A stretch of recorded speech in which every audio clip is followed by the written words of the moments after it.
Who said you can eat without saying thank you to God? You don't even do some prayers. Hey. Okay, you pray lah before you eat. Faster. Cepat, Ama. Ama. Tutup mata. Ama. Ah. What is thank you so much in Tagalog? Maraming. Maraming Apa? Next. po.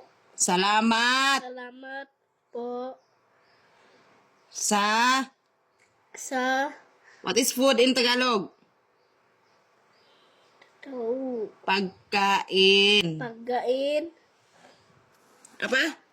What? Pagkain. Pagkain. Pagkain. Amen. Amen.